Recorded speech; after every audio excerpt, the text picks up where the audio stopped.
प्रेमपुर गांव बहुत ही खुशहाल गांव था। अपने नाम की तरह ही इसमें रहने वाले सभी लोग एक दूसरे के साथ बहुत ही प्रेम भाव से रहते थे। बारिश भी समय पर होती थी, जिससे अच्छी फसल हो जाया करती थी।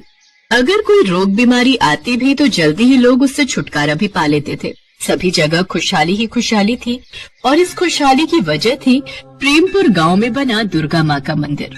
उस मंदिर में दुर्गा माँ की भव्य मूर्ति थी। सभी गांववासी हर रोज मंदिर जाकर उस मूर्ति की पूजा किया करते थे। एक दिन गांव का मुखिया सबसे कहता है, सभी गांव वाले मेरी बात ध्यान से सुनो। सालों साल चली आ रही परंपरा के अनुसार इस साल भी हम सब गांव वाले माता के मंदिर में बड़े धूमधाम से भव्य जागरण करेंगे। मैंने दुर्गा माँ के लिए शहर से नए कपड़े भी ऑर्डर कर दिए हैं। गांव की महिलाओं द्वारा माँ को नया लाल जोड़ा पहनाया जाएगा और उनका श्रृंगार भी किया जाएगा। साथ ही उनकी पूजा के लिए हर घर से थोड़ा थोड़ा दूध घी उस दिन माँ को अर्पित किया जाएगा, समझे? अपने गांव पर दुर्गा माँ की विशेष कृपा है, इसीलिए सभी उस रात जागकर दुर्गा माँ का जागरण करेंगे। जागरण की तारीख आज से ठीक 1 महीने बाद की निकली है। आप चिंता मत कीजिए मुखिया जी, हर साल की तरह इस साल भी हम माता का जगराता बड़े धूमधाम से करेंगे। सभी गांववासी जागरण वाले दिन का बड़ी बेसब्री से इंतजार कर रहे थे। लेकिन जागरण से ठीक 20 दिन पहले की बात है। आधी रात का समय था। तभी गांव की रहने वाली सबसे बुजुर्ग महिला सावित्री काकी अपने हाथ से ढोल पीटती हुई और चिल्लाती हुई घर से बाहर आई। गांव वालों, जल्दी बाहर आओ, बहुत बड़ा अनर्थ हो गया है। अरे जल्दी बाहर आओ। ढोल की आवाज सुनकर सभी लोग बाहर आए। उसके बाद काकी ने जो लोगों को कहा उसे सुन सभी गांव वाले हैरान रह गए। अरे ये कैसी बातें कर रही हो काकी, पर ये कैसे संभव है? बेटा, मैंने तो जो सपने में देखा वही तुम लोगों को बताया, और जब से मैंने ये सपना देखा है तब से मैं भी यही सोचकर परेशान हूँ कि भला ऐसा कैसे हो सकता है कि हमारी दुर्गा माँ जंगल के बीचों बीच बने उस बरगद के पेड़ के नीचे कैद हो। पर हमारी माँ तो काफी शक्तिशाली है। चलो माना कि वो उस पेड़ के नीचे कैद है, लेकिन वो तो स्वयं भी बाहर आ सकती है ना? छोटे से बिट्टू की बात सुनकर सभी सोच में पड़ गए। बेटा, वही तो मैं भी कह रही हूँ, लेकिन माँ ने कहा है कि वो सिर्फ अपने भक्तों के द्वारा ही बाहर आ सकती है। सभी गांववासी काकी की बात को सुनकर हैरान तो थे, लेकिन गांव की सबसे बुजुर्ग महिला की बातों को नजरअंदाज भी तो नहीं किया जा सकता था ना। इसीलिए सभी लोगों ने बिना वक्त गवाए उसी रात जंगल जाकर वो बरगद का पेड़ काट डाला और उसके नीचे खुदाई शुरू कर दी।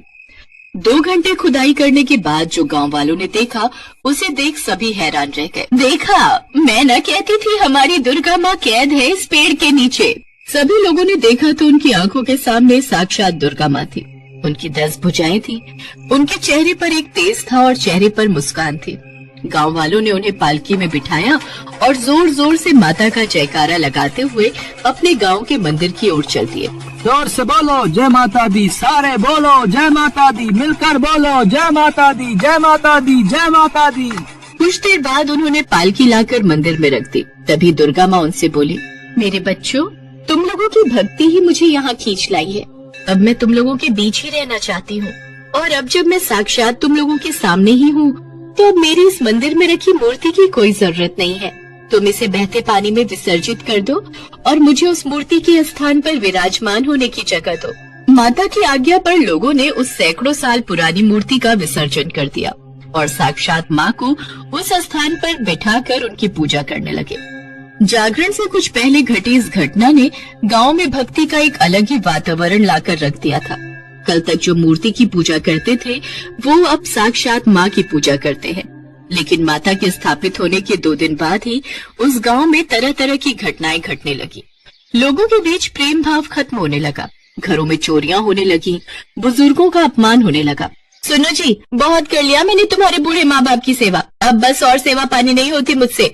या तो तुम उन्हें कहीं छोड़ाओ, नहीं तो मैं तुम्हें छोड़कर जा रही हूँ। अरे तू क्या, मैं खुद इन बुढ़ों से परेशान हो चुका हूँ। अभी मैं उन्हें बाहर का रास्ता दिखाता हूँ। बिरजू अपने कमरे से बाहर जाता है और अपने बूढ़े माँ बाप को धक्के मारकर बाहर निकालने की कोशिश करता है। हेलो, निकलो अब यहाँ से। बेटा, कुछ तो हम पर रहम खा। अपने बूढ़े माँ बाप को कौन इस उम्र में घर से बाहर निकालता है? बेटा, बाहर तो बहुत तेज बारिश हो रही है। आधी रात को हम इस बारिश में कहाँ जाएंगे? हमें कल सुबह तक का वक्त दे दो, सुबह होते ही हम चले जाएंगे। अजी ये सब तो इन बुढ़ों का बहाना है। मैं कहती हूँ निकालो इनको लात मारकर बाहर। ये सिर्फ एक घर की कहानी नहीं थी, बल्कि हर घर में यही चल रहा था। भाई भाई से लड़ रहा था और बहन बहन से। औरतों के साथ जबरदस्ती की जा रही थी। लोगों के खेतों में आग लगकर उनकी सारी फसल खराब हो रही थी। कुएं का पानी सूख चुका था, लेकिन दुर्भाग्य का सिलसिला यही नहीं थमा और लोगों की अचानक मौत तक भी होने लगी। एक दिन सरिता की 5 साल की लड़की की अचानक से मौत हो गई। हाय मेरी बच्ची, ये क्या हो गया तुझे? उठ, अपनी माँ से बात कर मेरी बच्ची। लोगों को कुछ समझ नहीं आ रहा था कि आखिर गांव में ये अशुभ घटनाएं हो क्यों रही हैं, जबकि अब तो दुर्गा माँ साक्षात उनके गांव में विराजमान है। छोटे से दुर्गा भक्त बिट्टू के दिमाग में भी ये बात बार बार आती थी, लेकिन वो माँ का ध्यान करता रहा। लेकिन एक रोज उसके पापा का भी अचानक निधन हो जाता है। पापा पापा उठो ना पापा, अब मेरे साथ कौन खेलेगा? उठो ना पापा। लेकिन वो नहीं जानता था कि अब उसके पापा कभी नहीं उठेंगे। बिट्टू और उसकी माँ का रो रो कर बुरा हाल था, लेकिन गांव का कोई भी व्यक्ति उनका दुख बांटने नहीं आया। बिट्टू और उसकी माँ ने अकेले ही बिट्टू के पिता को अग्नि दी और उसका अंतिम संस्कार किया। रात को बिट्टू जब घर लौटा तो उसको नींद नहीं आ रही थी और वो गुस्से में उठ खड़ा होता है और कहीं जाने लगता है। तभी उसकी माँ, बेटा बिट्टू, आधी रात को तू कहाँ जा रहा है? माँ, मैं मंदिर जाकर दुर्गा माँ से पूछूंगा कि उन्होंने मेरे पापा को मुझसे क्यों छीना। ये कहकर बिट्टू गुस्से में चला जाता है। उसकी माँ भी उसके पीछे पीछे चली जाती है। वो दोनों रात को ही माता के मंदिर गए, जबकि माता की आज्ञा के अनुसार कोई भी रात को मंदिर नहीं आ सकता था और जो कोई भी ऐसा करेगा उसे माता के क्रोध का शिकार होना पड़ेगा। लेकिन उन दोनों को तो जैसे इस बात की परवाह थी नहीं। वो दोनों जब मंदिर पहुँचे तो वहाँ का नजारा देखकर थर थर कांपने लगे। वहाँ माता तो थी ही नहीं, बल्कि एक भयानक राक्षसी थी। उसके 5 हाथ और 3 सर थे। उसका शरीर भयानक काले रंग का था और बड़े बड़े नुकीले दांत थे। उनको देख राक्षसी बोली, कौन हो तुम और इस वक्त यहाँ क्यों आए हो? पहले आप बताइए, आप कौन है और हमारी दुर्गा माँ कहाँ है? दुर्गा माँ? मैं ही हूँ तुम्हारी दुर्गा माँ। अब करो मेरी जय जयकार।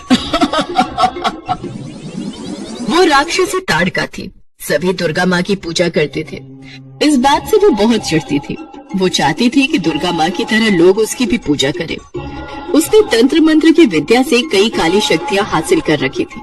उसने अपनी शक्तियों से सावित्री काकी के शरीर में प्रवेश किया और लोगों से झूठ कहा कि माता बरगद के पेड़ के नीचे कैद है।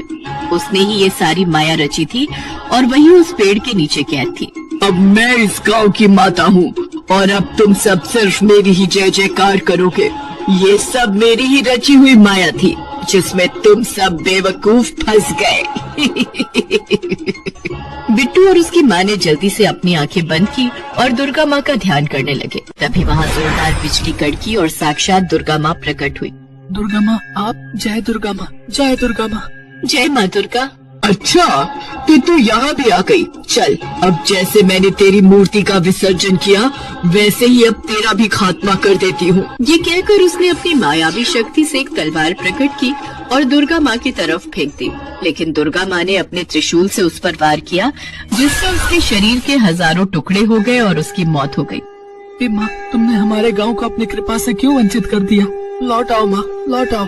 बेटे, अब मैं फिर से यही रहूंगी और इस गांव को छोड़कर कहीं नहीं जाऊंगी। जहाँ तुम जैसे भक्त हो, मैं उस गांव को नहीं छोड़ सकती।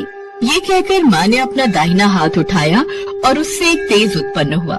उस तेज से गांव फिर पहले जैसा हो गया। लोग प्यार से रहने लगे। कुओं में पानी भर आया, खेतों में फसलें उगाई और यहाँ तक कि इन दिनों जिनकी मृत्यु हुई थी वो लोग जीवित हो उठे। माँ की महिमा देख सभी गांव वालों ने माँ के नाम के जयकारे लगाए और बड़ी धूमधाम से दुर्गा माँ के लिए जागरण किया।